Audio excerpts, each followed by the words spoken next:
Saya akan meneruskan yang disampaikan oleh Bu Adita, yaitu pengendalian untuk perjalanan transportasi darat. Yang pertama, hal yang dilarang dulu. Saya akan menyampaikan bahwa hal yang dilarang, pertama adalah kendaraan bermotor umum dengan jenis mobil bus dan juga mobil penumpang. Yang kedua adalah kendaraan bermotor perseorangan dengan jenis mobil penumpang, mobil bus, dan sepeda motor, serta kapal angkutan, sungai, danau, dan penyeberangan.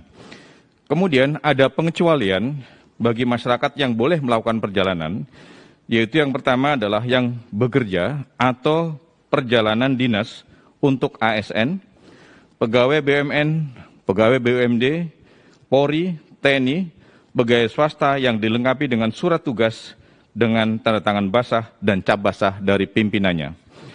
Kemudian berikutnya adalah kunjungan keluarga yang sakit. Kemudian kunjungan duka anggota keluarga yang meninggal dunia. Kemudian ibu hamil dengan 1 orang pendamping itu juga masih diperbolehkan untuk melakukan perjalanan. Kemudian kepentingan melahirkan maksimal 2 orang pendamping, serta pelayanan kesehatan yang darurat. Kemudian untuk pengecualian kendaraan yang masih boleh melanjutkan perjalanan, yang pertama adalah kendaraan pimpinan Lembaga Tinggi Negara Republik Indonesia. Kemudian berikutnya adalah kendaraan dinas operasional berplat dinas, TNI, dan juga Polri. Kemudian berikutnya adalah kendaraan dinas operasional petugas jalan tol. Itu juga masih harus menjalankan tugas tentunya. Kemudian kendaraan pemadam kebakaran, ambulan, dan mobil jenazah. Kemudian mobil barang dengan tidak membawa penumpang. Jadi khusus hanya mobil barang yang membawa barang saja, bukan untuk membawa penumpang. Seperti kasus yang tahun lalu banyak mobil barang yang digunakan untuk membawa penumpang, itu tidak boleh. Kemudian berikutnya kendaraan yang digunakan pelayanan kesehatan darurat, ibu hamil, kemudian anggota keluarga intinya, itu juga akan mendampingi. Kemudian kendaraan yang mengangkut repatriasi pekerja migran Indonesia, warga negara Indonesia dan pelajar mahasiswa yang berada di luar negeri, serta pemulangan orang dengan alasan khusus oleh pemerintah sampai ke daerah asal sesuai dengan ketentuan yang berlaku. Kemudian sebagaimana disampaikan tadi oleh Ibu Adita, menyangkut masalah wilayah aglomerasi atau lingkungan perkotaan. Jadi untuk kawasan perkotaan, ada beberapa daerah yang sudah kami skip di dalam peraturan Menteri Perhubungan tadi, yang masih boleh melanjutkan atau melakukan kegiatan pergerakan, adalah yang pertama untuk wilayah aglomerasi Medan, Binjai, Deli Serdang, dan Karo. Kemudian berikutnya untuk wilayah aglomerasi atau wilayah perkotaan Jabodetabek, kemudian Bandung Raya, kemudian Semarang, Kendal, Demak, Ungaran, dan Purwodadi. Kemudian berikutnya Jogja Raya, Solo Raya, kemudian Gerbang Kertosusilo atau Gresik, Bangkalan, kemudian Mojokerto, Surabaya, dan Sidoarjo. Dan yang aglomerasi terakhir adalah untuk Makassar, Sungu Minasa, Takalar, dan juga Maros. Kemudian menyangkut masalah pengawasan, juga tadi sudah disinggung oleh Bu Adita, bahwa pengawasan nanti akan dilakukan oleh Polri dengan membuat pos-pos checkpoint di beberapa daerah.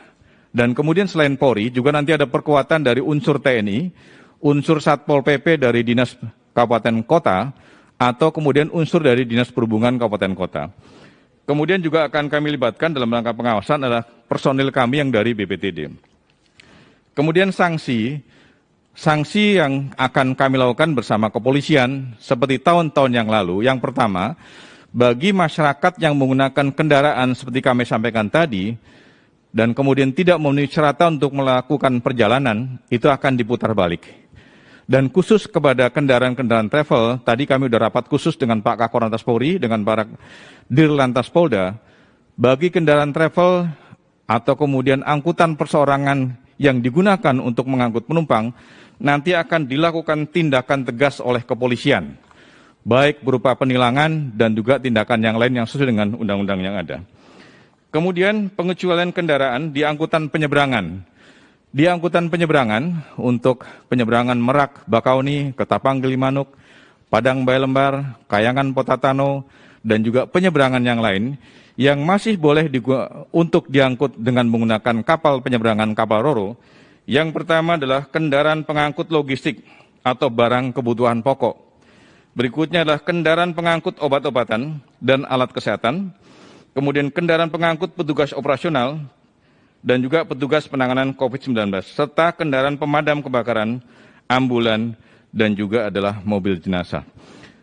Kami kira dari sektor perhubungan darat ini yang bisa kami sampaikan, dan nanti dalam pelaksananya kami bersama Korlantas Polri, bersama TNI, bersama juga dengan Pol PP dan juga Dinas Perhubungan Kabupaten Kota, dari mulai tanggal 6 kami sudah akan memasuki beberapa pos checkpoint yang dibangun oleh Polri.